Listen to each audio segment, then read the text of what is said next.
ലോകത്തുള്ള എല്ലാ പള്ളികളും അള്ളാഹുവിന്റെ വീടാണെന്ന് നബി മുഹമ്മദ് മുസ്തഫ. അത് പരിശുദ്ധമായ കഅബാലയമാകട്ടെ. എന്റെ പ്രിയമുള്ളവരെ, അള്ളാഹു പോയി സിയാറത്ത് ചെയ്യാൻ ഭാഗ്യം തരുമാറാകട്ടെ. അള്ളാഹു പോയി സിയാറത്ത് ചെയ്യാൻ ഭാഗ്യം നൽകുമാറാകട്ടെ. എന്റെ പ്രിയമുള്ളവരെ, ഞാൻ പറഞ്ഞു വന്നത് ലോകത്തുള്ള പള്ളികൾ മുഴുവനും അള്ളാഹുവിന്റെ ഭവനങ്ങളാണ്. ആ ഭവനങ്ങൾ മുഴുവനും അലങ്കരിക്കുന്നത് മനോഹരമായ ലൈറ്റുകൾ വെച്ചിട്ടല്ല, AC പള്ളി വെച്ചിട്ടല്ല. എന്റെ പ്രിയമുള്ളവരെ, അള്ളാഹുവിന്റെ പള്ളികൾ എങ്ങനെയാണ് അള്ളാന്റെ പള്ളി അലങ്കരിക്കേണ്ടതെന്നറിയുമോ?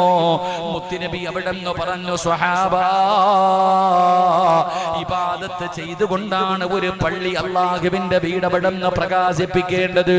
5 വഖത്ത് നമസ്കരിച്ചുകൊണ്ടാണ്, അല്ലാഹുവിന്റെ പള്ളിക്കകത്തിരുന്നു കൊണ്ട് ഇബാദത്തുകൾ ചെയ്തുകൊണ്ടാണ് അല്ലാഹുവിന്റെ ഭവനങ്ങൾ പ്രകാശിപ്പിക്കേണ്ടതെന്ന് മുത്തുനബി അവിടെ നിന്ന് പറയുമ്പോ, എന്റെ പ്രിയമുള്ള